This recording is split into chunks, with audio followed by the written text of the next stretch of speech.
My name is Morten Elvang. Welcome to the Agile Strategy Meetup group.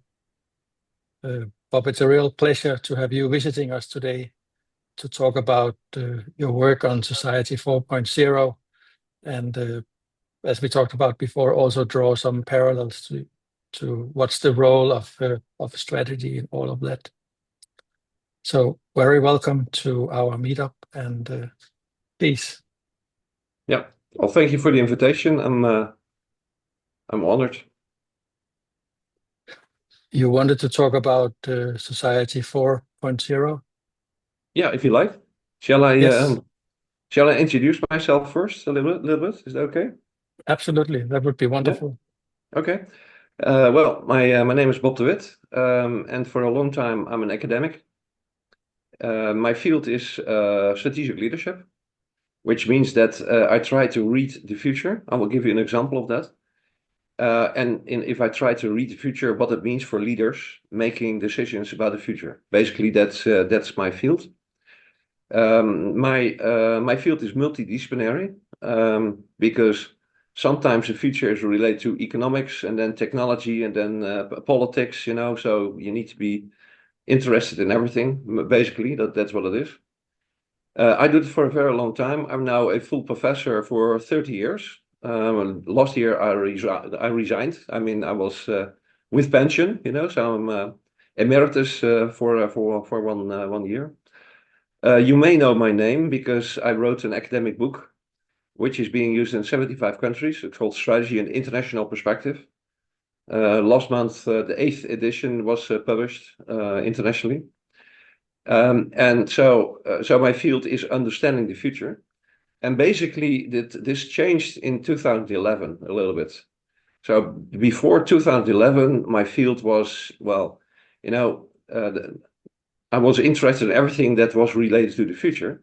But in 2011, there was a publish of a book from Jeremy Rifkin called The Third Industrial Revolution. Maybe you recognize, you remember that book. Basically, what he said, we are in the third industrial wave. First we had steam and then oil and now computers. Basically, that's what he was saying. And from the beginning, I had an idea, something is not wrong with that. But I didn't know what it was. Until 2015.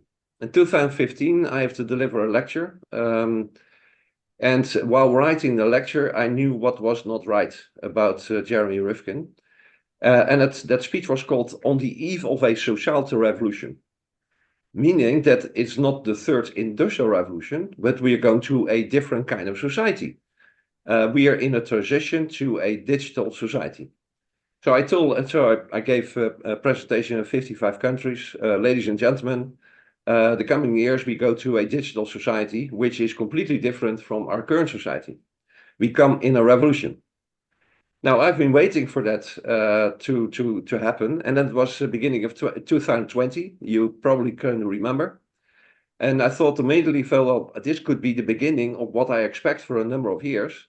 Which means that this will be the beginning of a 10-year period in which we, by steps, by a number of crises, go to a different kind of societal structure. That's basically what I thought.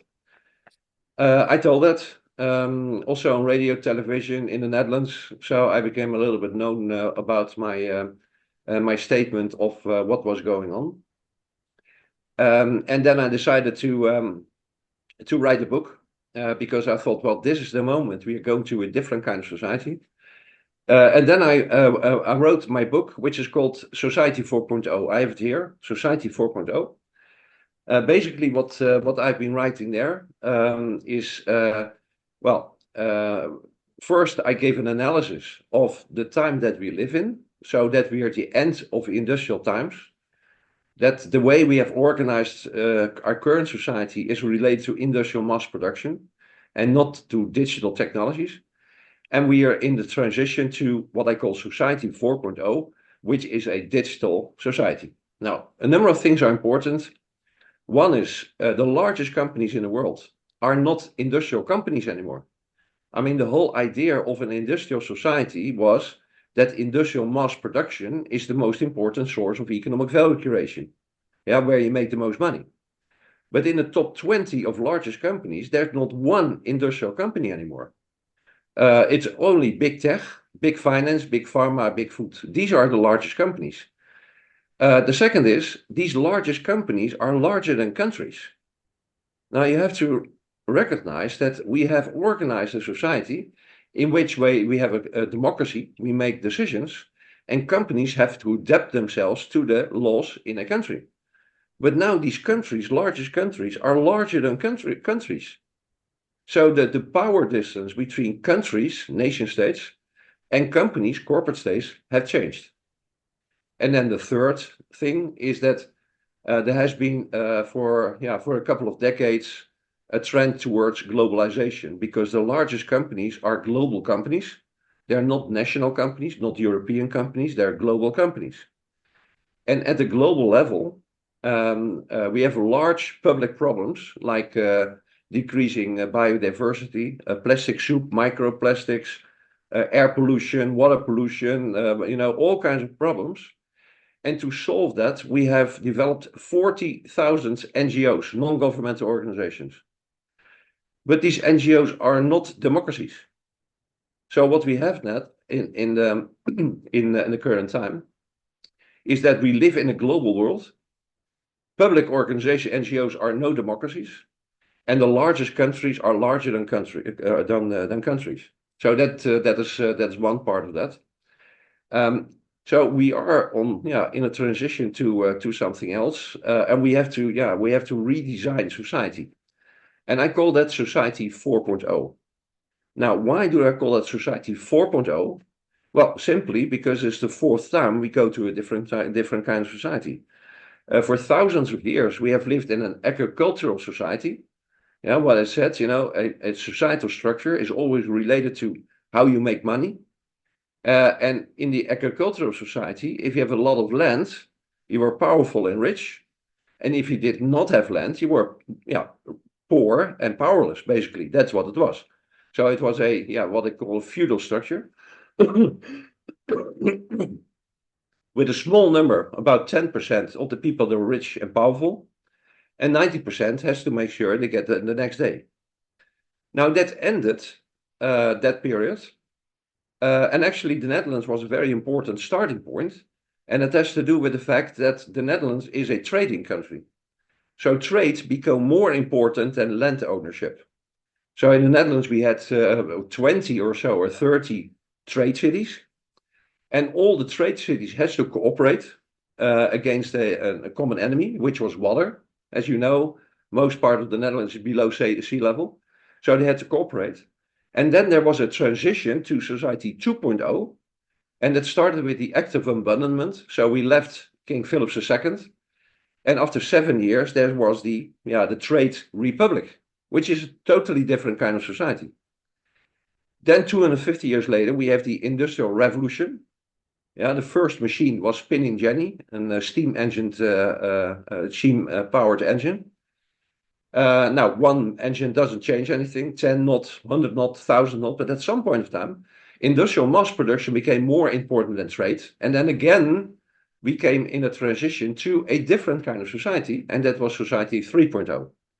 So we went from a agricultural society, which is top-down. Then we went to a trade republic, which is bottom-up. Then we went to an industrial society, and currently we are on in the process, which started in 2020, to a digital society. So that's the reason we call it Society 4.0. I made a design for Society 4.0. I also made a design for a new democracy, because the current democracy that we have, I call it an industrial democracy, with left and right, labor, capital. That also doesn't fit anymore. That fits to an industrial society, but not to a digital society. And now, I made a design for Society 4.0. And there are a number of things very important. First, we have, again, to find a new governance structure at the global level. We have to do that. What will help is, as from 2030, that is a very important change.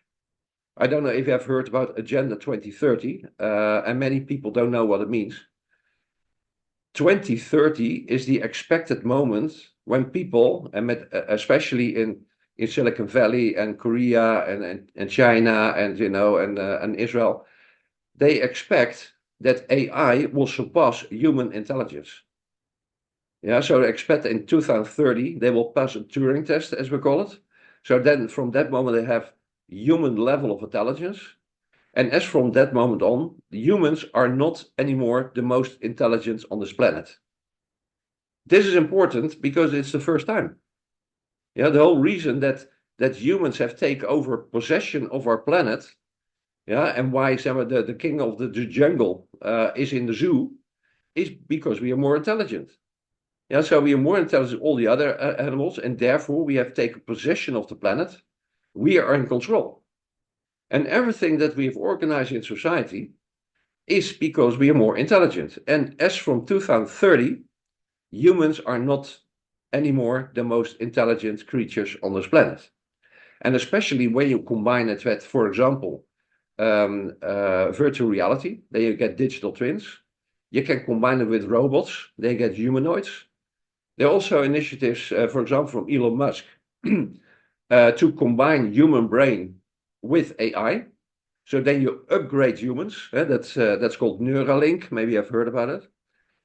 Which means that 2030 is a very important transition to a totally new, different kind of society. We are in the middle of that. We are in the middle of that development.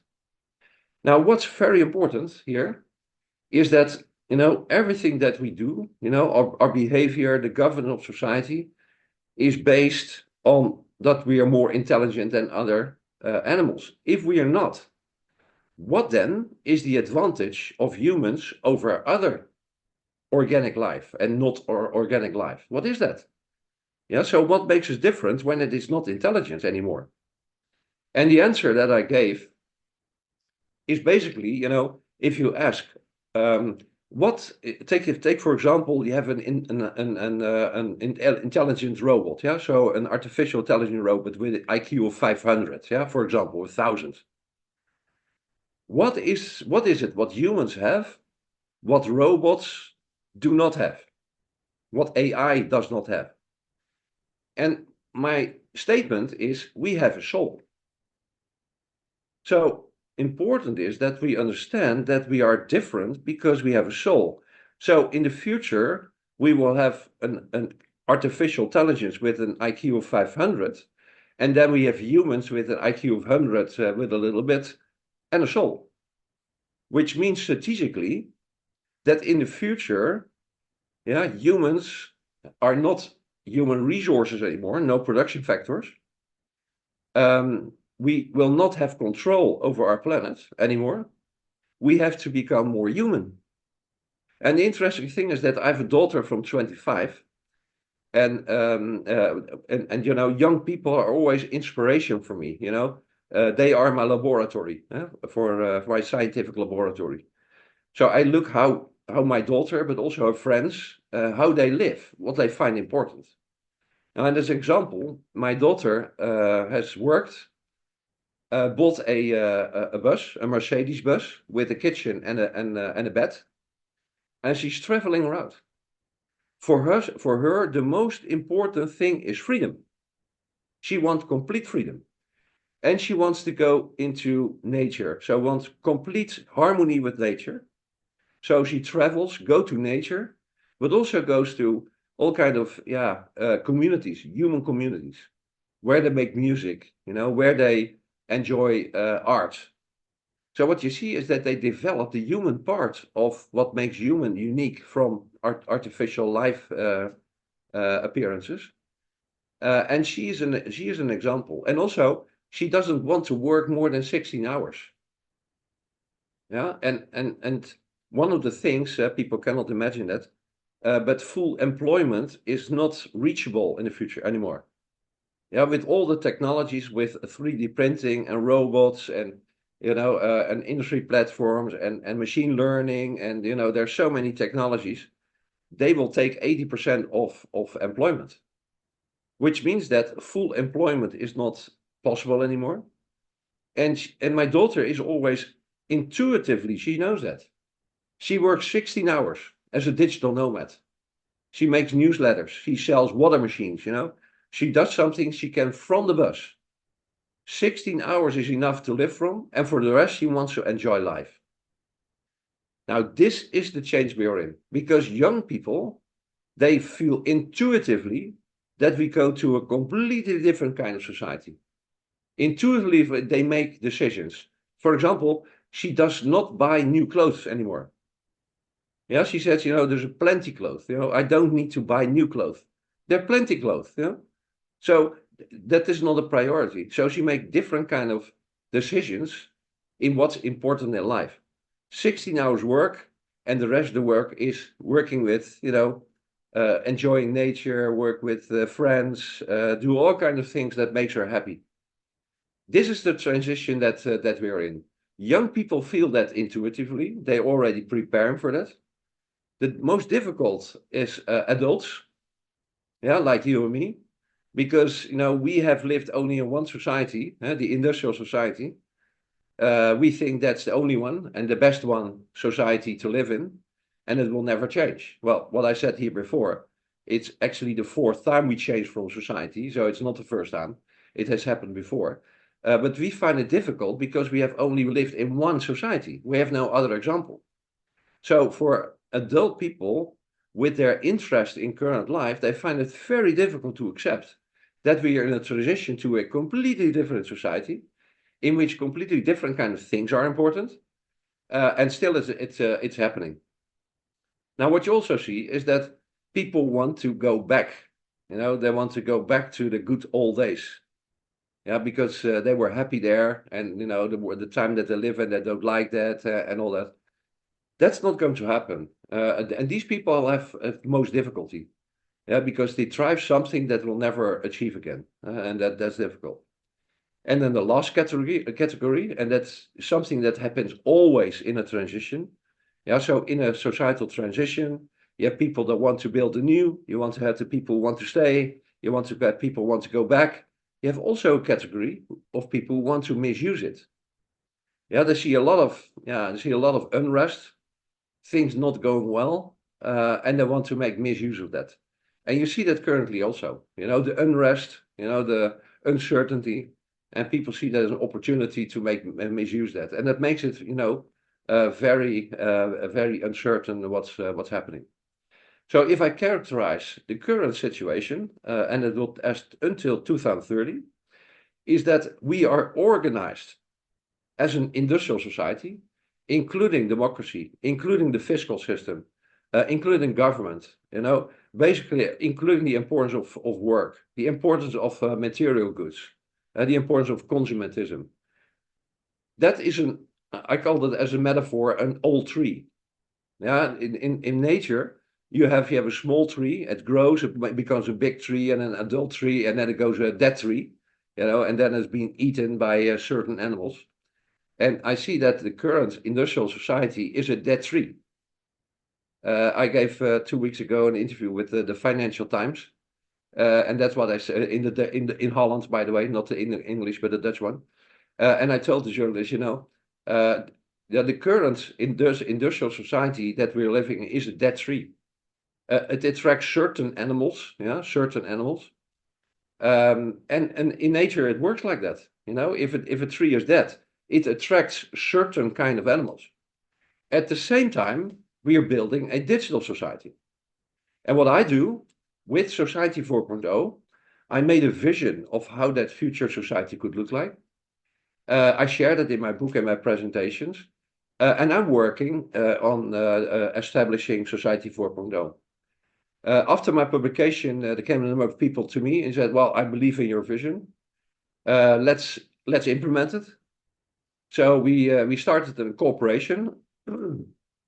So the cooperation Society 4.0, and now with at this time with thousands of volunteers, we are building Society 4.0 with all these people on the basis of my vision as written down in Society 4.0. The most important technology, I said it before, is artificial intelligence. Most people cannot imagine what it means. They think they're faster in calculating, but and most of the people were surprised in 2021 with ChatGPT and what the hell is going on. The first time I was studying artificial intelligence as a scientist was in 1997. Maybe you remember that was when IBM made a chess computer. Can you remember Deep Blue? Remember that? And Deep Blue invited Garry Kasparov, by far the best chess player in the world. Mr. Kasparov, will you play against us? And Kasparov said, of course, come on. And, 1997, a long time ago, that was the first application of artificial intelligence. It's called what we called rule-based artificial intelligence.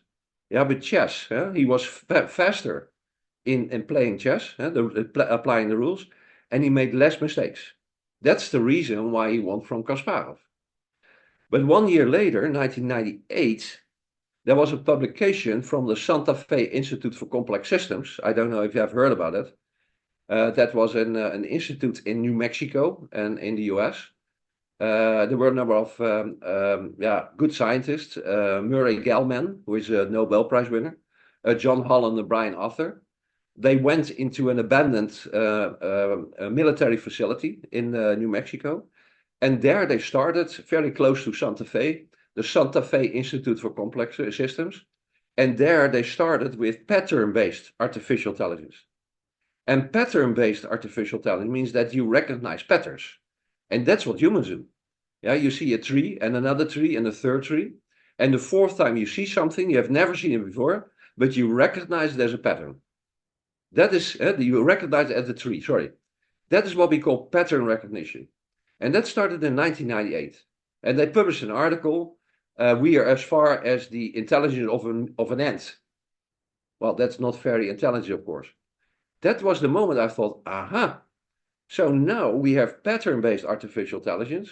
There are a number of scientists in the desert of New Mexico, and they're now at the level of the ant. So I made from that moment on, I got all the publication of Santa Fe Institute at my home. 2010 was an important moment because they published that they had the intelligence of a flock of birds. Yeah, that's also called swarm intelligence. And in 2020, so that is 4 or 5 years ago, they published that they had the intelligence of a chimpanzee. And with a chimpanzee, it goes fast. Yeah, because that comes close to humans. And what I said, if you look at that line, which is an exponential curve, and you look at the exponential curve, then 2030 is the moment when AI will pass a Turing test and therefore have human level of intelligence. And that's the real moment where society will change. That's where our planet will change. And that is the moment for strategists and visionaries like me to think in how that future society is going to look like. And one of the things is that in the industrial society, we said, what we do is, we go to school, get a diploma, get to work, get an income, buy a car and a house, go on vacation 3 times a year, and look at RTL Boulevard in the evening. That's basically the kind of life in the industrial age. As from 2020, we have to rethink what we humans are doing on this planet when there's something more intelligent than humans. And and that's what I said, AI doesn't have a soul. So that means that we have to go back to becoming human, making music, enjoying love, maybe spirituality, there are all kinds of things that are unique from humans. And the current years will be going towards that. Everyone has a rhythm, as I call it. It's my field to be the first, But over time, people will see that something really have to change. And I see that as a sort of change for the better. Firstly, because AI is more intelligent than humans, so that they will not make the same mistakes. And the second is that because of AI, we can go back to becoming human, think about what is really important in life, invest the right time in the things that are really important, which is not power and money. And from there, we make a human society. And that's basically what I wrote in my book, Society 4.0. as a second one, I made a new design for Democracy 4.0, for a new direct democracy that fits into the digital age. And because regions are more important, I wrote a third book, which is called Region 4.0, in which I made a design of how you become more or less sovereign as a region. Now, this is more or less my introduction, Morten. Is that long enough? I have enough to talk. But I thought maybe this is a nice introduction, and to see if there are questions to go into. Is that okay? Thank you very much. Super well. We can check if anybody has a question.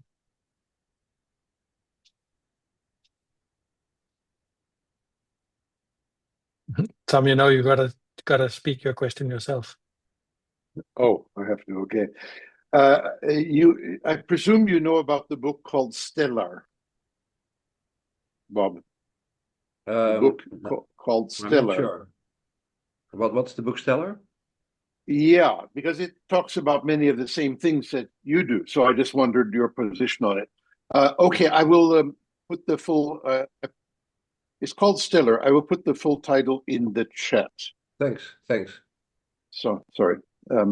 Okay. But is that the same or also differences between my story and in a book? It's similar departure and observation and similar conclusions. Okay. But I have to admit, I'm very impressed by the work done by the people who wrote the book, and I would really like to hear your opinion, even if you read it later. I certainly will. Thank you for your tip. Yeah. Oh, okay. Anyone else?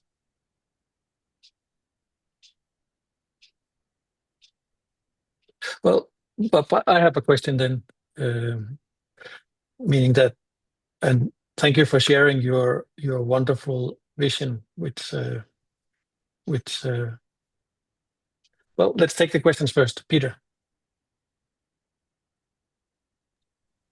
Yes, thank you. So Bob, you mentioned that you've started this corporation, this organization, working on sort of outlining what the future society could look like. Could you elaborate a little bit on sort of what some of the frameworks and sort of specific work that your organization is sort of painting as a picture for the future? I sort of got the pace in terms of the themes that I assume are essentially the following books you mentioned, but maybe you could sort of just give some top lines in terms of the direction and the work you're involved with. Yeah, that's fine. Let me start. That there has been a trend over the centuries from local communities to globalization. So there has been an increase of scale. Yeah. So for example, in the agricultural age, there are only horses, and boats. So there was a natural a definition of where you could go to by horse, which is a region. Later come, with the coaches, with the development coaches, we went to provinces.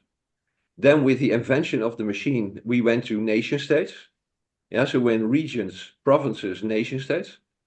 In the internationalization of companies, like Philips and Siemens and these kind of companies, they first became European companies. Maybe you remember not that there was an agenda, a European agenda, because these companies became too large for countries, and they were European companies with a European policy.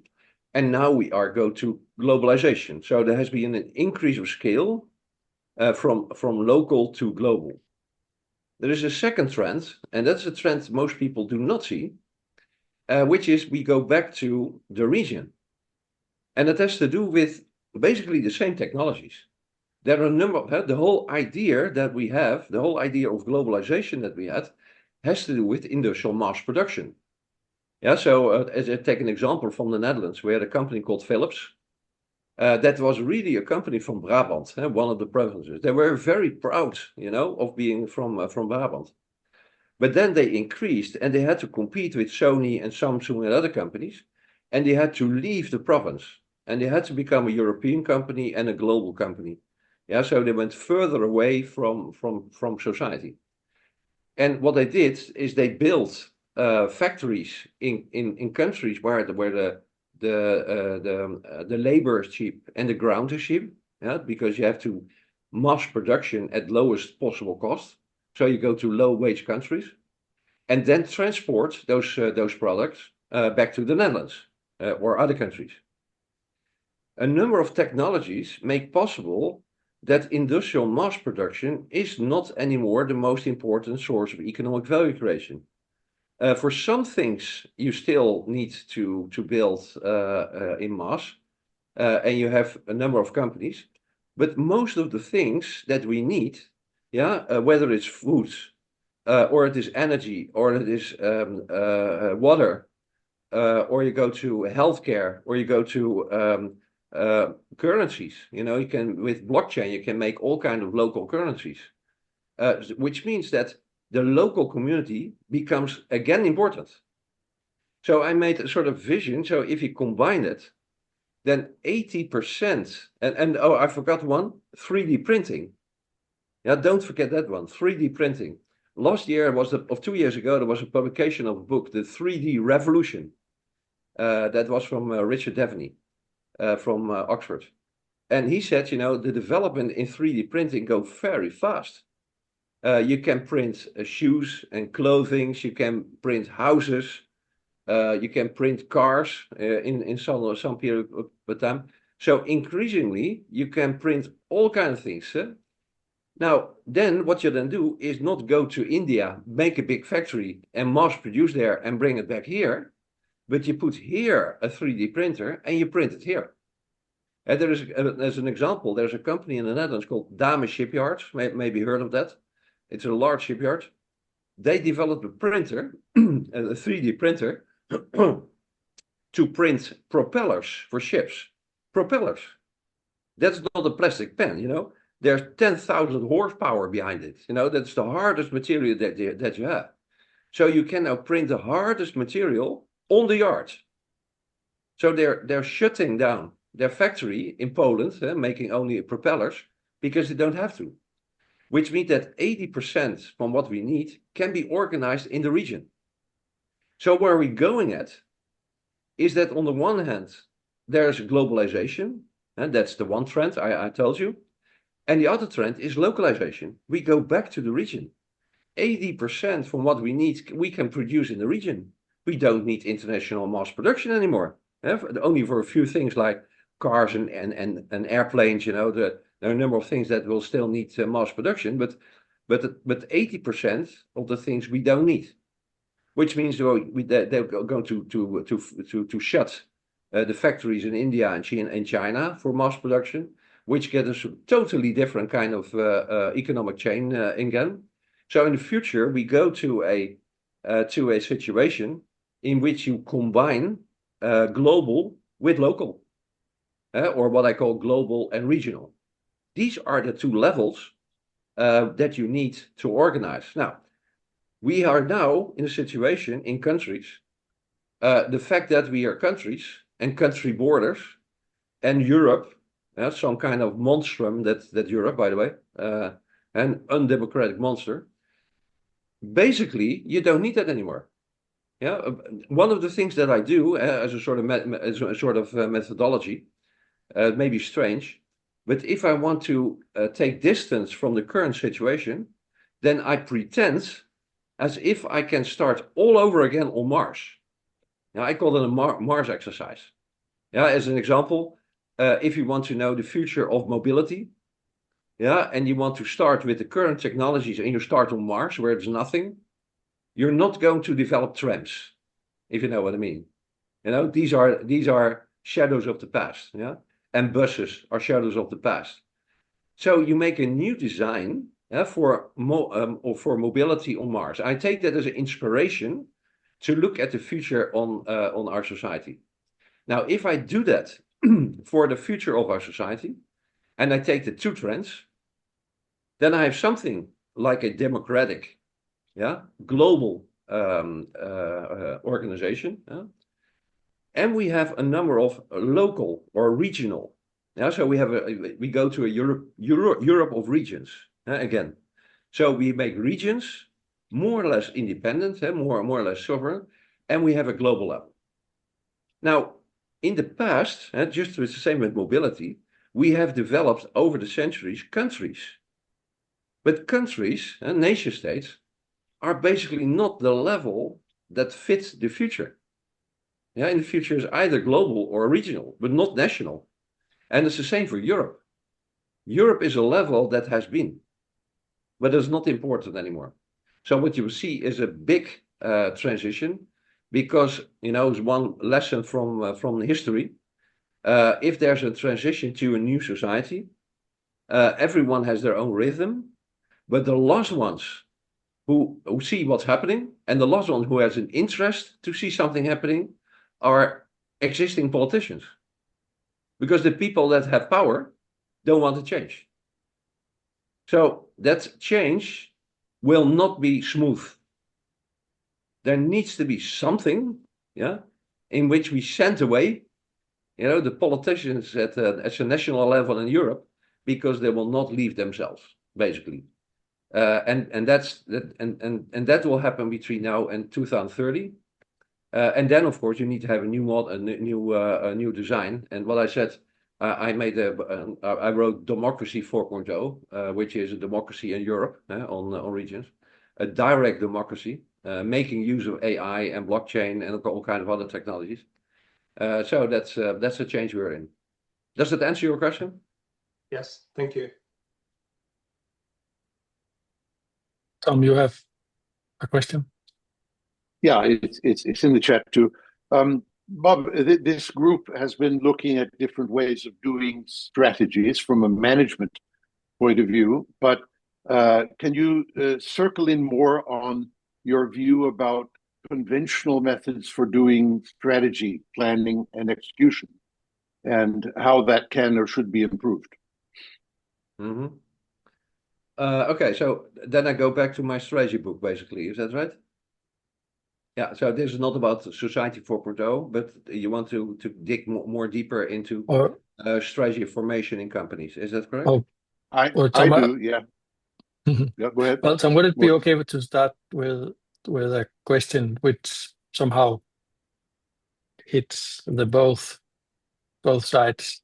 So, because Bob, what would be wonderful to hear about would be your view on if you think like in the shoes of a organization as we have them today, and you take your ideas of the future at heart with the regionalization, new form of democracy, etc.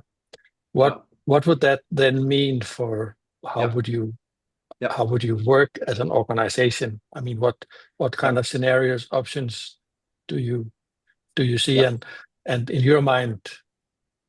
Yeah, that's I guess is that there is some role. What is the role of strategy in that process of going forward? Yeah, well, it's a very good question, because the time that we live in requires a very specific way of organizing strategy, organizing the strategy process. And it has to do with the fact that we live between times. Now, what I said, we have left the industrial society, which is an industrial economy, and we are entering a digital society, and we are in that middle. And there are a number of things very crucial. I will give you one example and then go to the process. A lot of companies still don't understand what the importance is for big data. Yeah, so in the industrial age, then the most important resource was oil, and we call that the black gold, remember? So it was an oil-based society. The digital society is based on data. Yeah, so data is more valuable and more important than oil. So what you need to do then as a company is make that transition to a data-centric business model. Yeah, and a lot of companies find it difficult.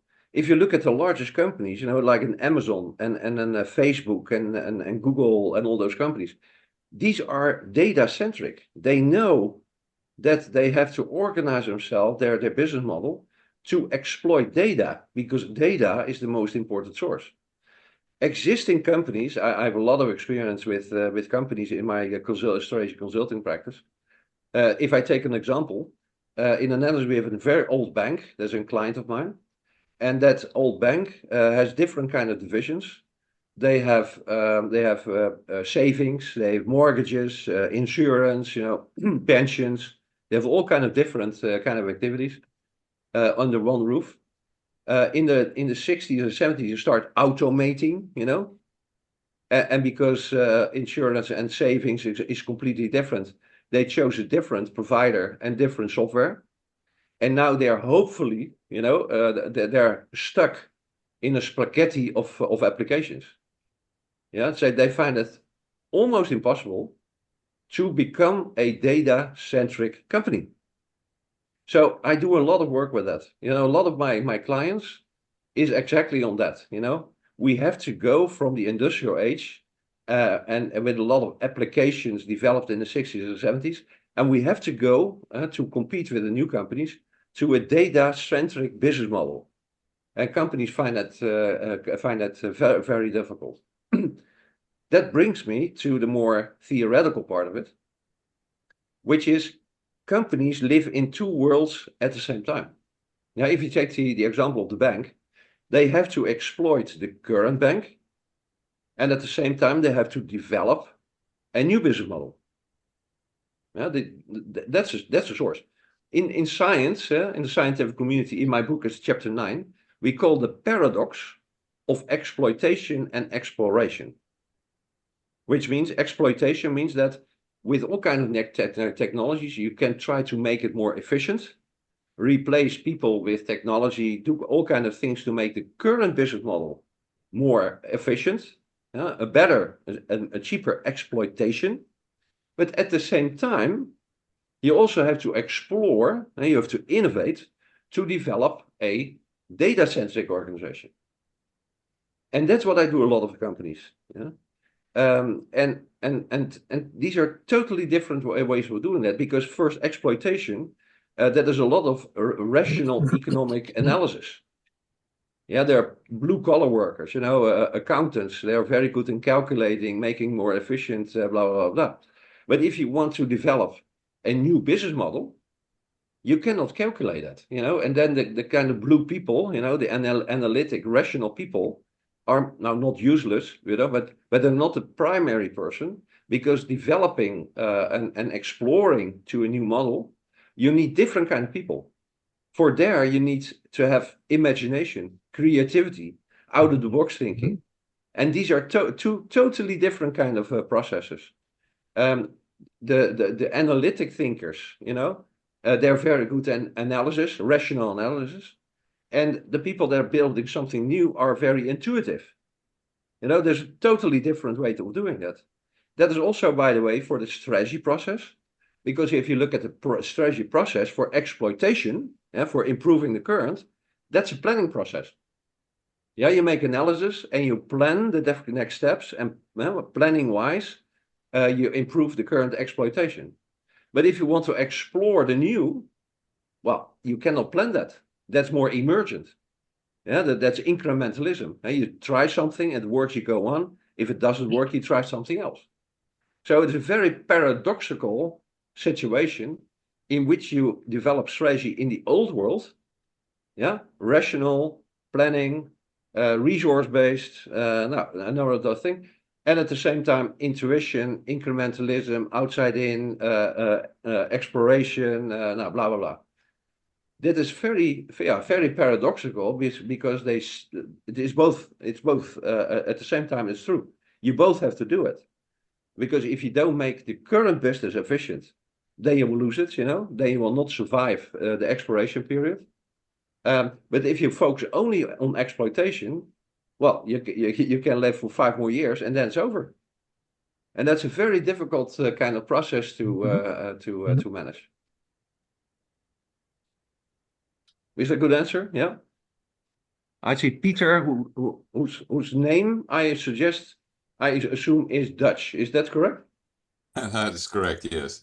Mr. Iron Man. Yeah. I will explain it for others. His name means he is an Iron Man. Rusty. Mhm. So indeed, my question here is I'm very interested in the regional development because I believe in, or even local in my neighborhood. And my question is, if I live in Portugal, and what I see happening is many big, very big companies buying up land, Yeah. and agricultural land. Yeah. So, and the local population is selling for very high prices now, as they see it, as they have a different notion of value, I believe. Yeah. My question is, how do we find a strategy so that we can convince a new kind of investor that he does not have to start with 100 million? Actually, it's not a good idea to start with 100 million. Start very small, and based on the notion of I name it thriving instead of just creating value. No, it's a thriving population. You value that, and then you expand the model to other regions, if you want to. How do you do that? Because I can do the calculation of how to produce a liter of olive oil, and right now it would cost about €5 to locally produce it with all local means, and sell it locally. And then if I look in the shop here in Lisbon, it costs 25. So first price. So this means that all these layers, these economical layers, they're out, I would say, and you have that money to let's say play with. But there's a lot of people that for sure are very against this. How do we get there? Just do it and see where we hit our head and find a way around it, and say to the municipality, yes, I'm going to have chicken in my backyard. Although you forbid it, No, it's a fantastic observation. In that transition to a new society, basically there are two kind of perspectives. Two kinds of ideal situations. Large companies, I call them corporate states, they're larger than countries. And they basically, what they want to do is go back to the feudal age in the agricultural society, in which then there were landowners, and now these are companies, and they're buying as much land as possible. They want to go back to the situation where, let's say, 10-20% of the companies and people have all the lands, all the resources, and they are rich and powerful, and the rest of the society have to survive. That's their perspective. I have a different perspective. I want to build a citizen society. I want to build a society which is nice for everyone. But it is a perspective. It also happened in the US. I don't know if you've seen that. It's not only Portugal. It's in all countries going on exactly the same thing. And there are also counter developments. I will give you an example. In Spain, there's the valley, the food valley, in the neighborhood of Alicante. And there's a guy, a Dutch guy, called Maarten Erasmus. That's his name. If you afterwards give me a link, then I can link you to Maarten Erasmus. Now, what happened? Maarten Erasmus, a Dutch guy, he retired, and he went to Spain. And he came there in a region, and then there were farmers and farm cooperatives. And they didn't even pick up the oranges and the lemons and the papayas and all that. And why not? Because they were used to bring all the fruits to the auction. Then at the auction, there were the Nestle's and Unilevers buying that stuff. But they also went to Morocco and other places. Yeah? And the prices on the auction were lower than the production price. So they decided not to even pick up what's happening there. What Maarten Erasmus did is to develop a different chain. What he did is he made an app, in which the local produced fruits, all the fruits I mentioned, and people in the Netherlands and in Belgium and Germany get informed about the harvest. And they say, in two weeks, there's the orange harvest. Then it's finished. Who wants to order? And then consumers in the Netherlands, Germany, and Belgium directly order on his app. And then he hires a truck, and the trucks drive directly from Spain to my house, because I'm one of his clients. I know that because that's my research. Yeah. What happens is that the farmers get a good price, and I have a good product and a good price. Because what happens in the last 50 years is all the created value sit in the chain. The supermarkets, the large companies, they take all the value. What you say, input 5 and sell 25 euro. I mean, that's for companies only making sure that the olive oil go from A to B. That's basically what they do, right?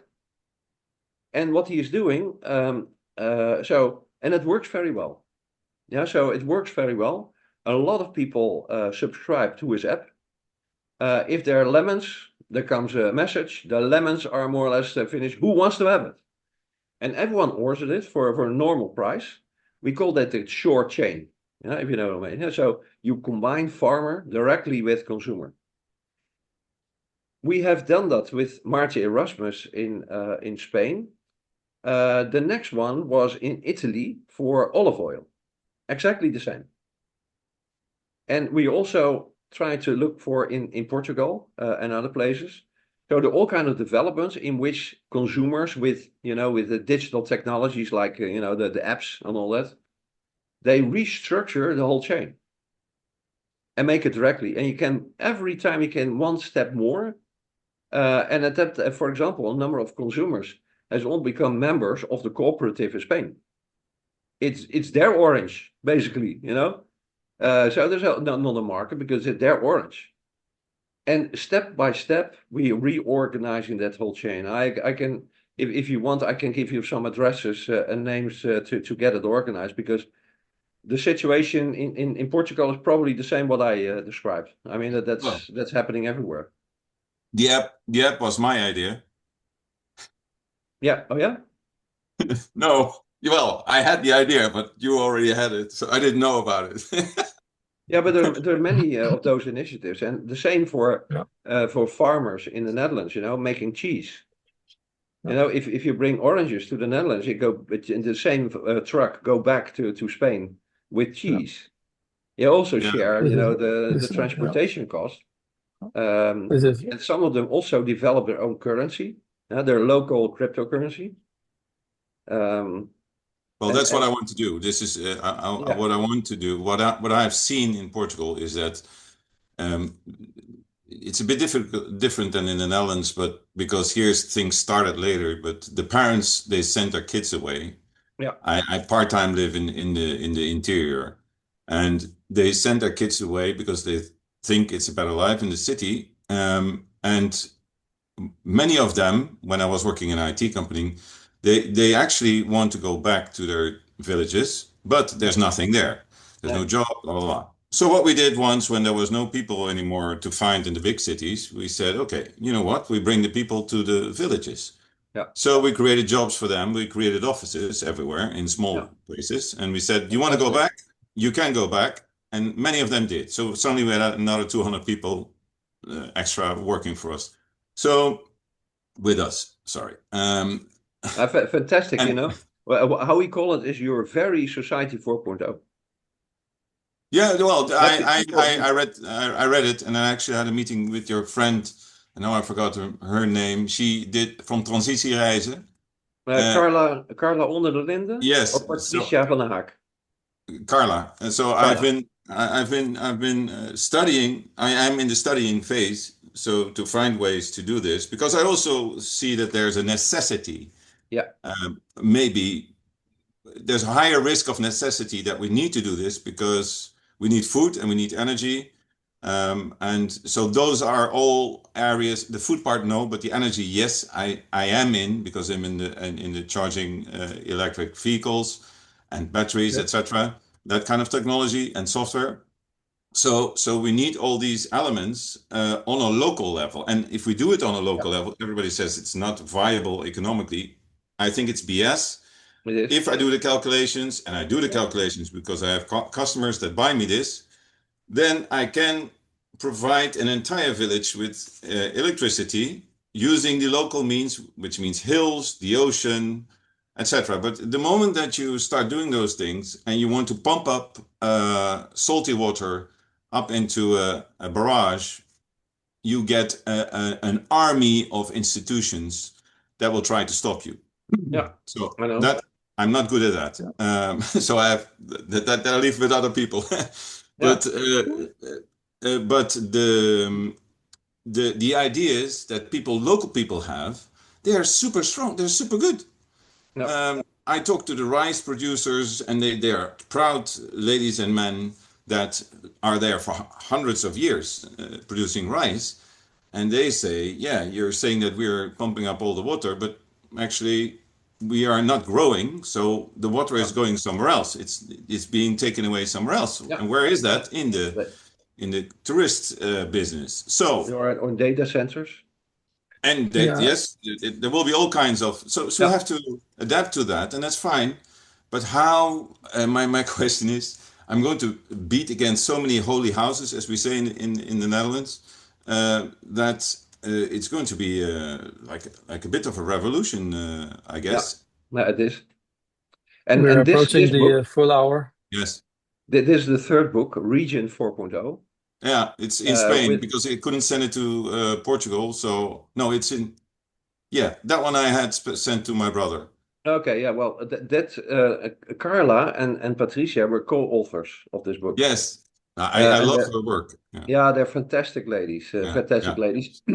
But basically, in this Region 4.0 is basically a sort of implementation plan, how you do that.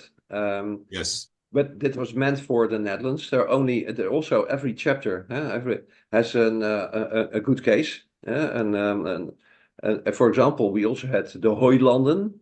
The Hooiland is also a farm that went from a industrial mass production farm, like it used to be, with 400 cows. They went to 40 cows, but also started a sort of a care center. So people with a physical need like to work with cows. With people from a retirement center that went there to help with collecting apples. So they made a completely new kind of society in which there's no loneliness anymore, where people were involved and so forth. And that's all written here. Now this is written in Dutch, and at this moment, maybe interesting, Morten, I'm negotiating with Routledge. Because Routledge is one of the largest publishers in the world. And they want to publish it in English, Society 4.0, Region 4.0, and Democracy 4.0. Very good. And then work with local publishers to make translation in German and Portuguese and Spain and France and all that. Hopefully that will be done in the next months. So then, Peter, this is an implementation plan, and hopefully also then can be translated. And what I hope is that there will be some kind of development where all kind of regions, also where you live, the same kind of questions. I mean, that's very comparable. I see that everywhere. And the whole idea is that if we cooperate, and we Yes. combine all the regions. Yes. And we Yes. combine all the consumers in the regions with the producers in the regions, and also sometimes make their own currency. We have a local currency in which, if you invest in the local community, either by education or shopping for old ladies or healthcare, whatever, then you get some coins, and then you go to the butcher and you can buy stuff. I mean, Yeah, that's my next. So I would choose the cooperative because I have my own company, and I went to the bank once and I said, okay, I need 100K for a project to finance a project, and they said, yeah, but you're not making enough profit for that. Yeah. What do you mean? I invest all my profit all the time because I want to grow the company, and I want to invest, and I don't want to give it to the tax office because I already do. If you look at my tax declarations for VAT.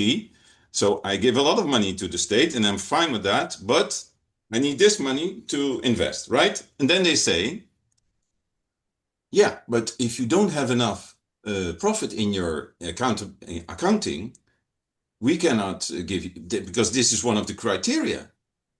So yeah, but are you working together with the tax office? I asked, because what you're asking me to do is to give away money to something that doesn't produce anything instead of invest. So what I'm saying here is that the mentality of evaluating an activity.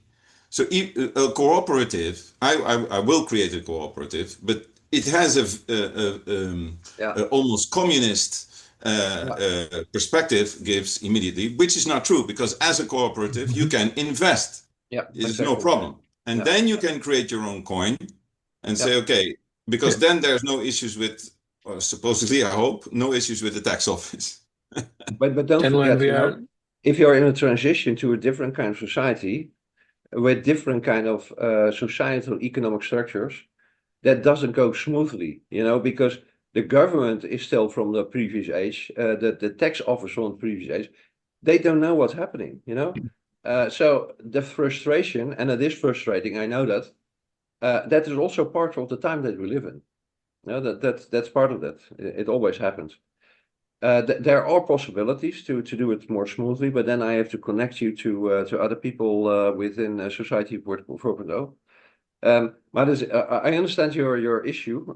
Maybe afterwards we can have contact and connect you to the community. That would be nice. Yeah, because I'm interested, because Peter, you already are working on this. So I would like to learn and then not make the same mistakes, or find ways in Portugal how to go around them. Exactly. And make it grow. I mean, make more people aware of the possibility, because I think I know there's a lot of people that want this. Yeah, there is a need for this. It's just that they don't know where to start and are afraid, which I understand. Yeah, Peter, wonderful that you're sharing your ideas. Sorry, I was a bit. I'm enthusiastic about this topic. No, it's wonderful. So it's okay. Let's take a few minutes to wrap up. I hope that's okay for everyone. Do you have a few minutes, Bob? Yeah. Yeah. So thank you, Peter, and it's wonderful that you are connecting. And I was actually, before the call, I was connecting Bob with another of your fellow countrymen, Hans van Leuven, who is building an ecosystem for companies to make the world more liquid in his terms. He's having his congress very soon. So it's really great to see that these ideas are popping up. Yeah. Bob, I had one thing I wanted to follow up on the previous thing. So when Tom asked about the strategy, we talked about this.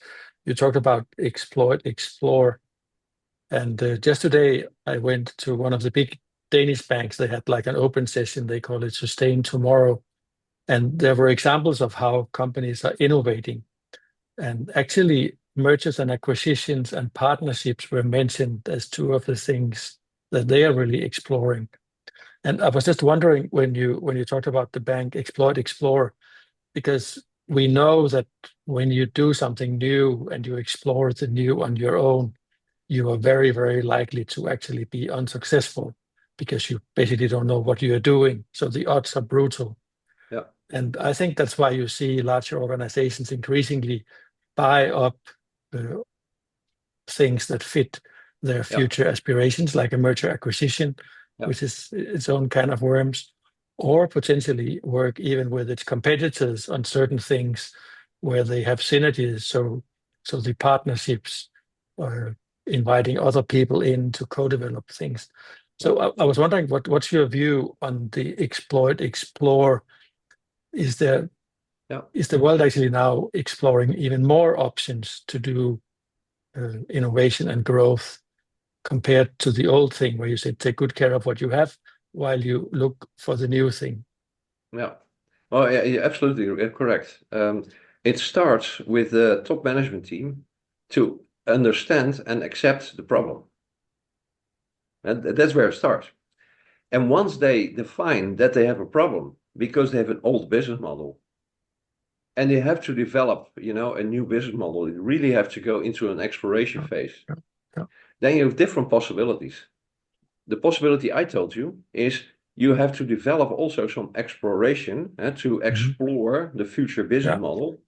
And in this case, the example of data centric. Yeah. But sometimes they say, that's a nice idea, but we don't have the capacity. It's a nice idea to explore. We have no one here to do it. And then you come with other possibilities. And one very obvious possibility is that we make an analysis and look at the companies that might well be the future. Now that will be their future competitors on base of a new business model. And then we make an analysis of the companies that they are and look very good at that. And then very often they say, okay, what we do is we buy 2 or 3 from those new startups that we believe in. You take 3 because of the odds, if you know what I mean. Yes. And then they buy their future. That's what they do then. Even then, that can be very successful sometimes. I've done it also with a construction company who has taken that step. But then still, you have to develop the exploration capability, the innovation capability. That people also the management understand how important it is to innovate and to explore. Because if you only buy that company and then put it into your portfolio and think nothing will be changed, then at sooner or later those companies get lost or they go away.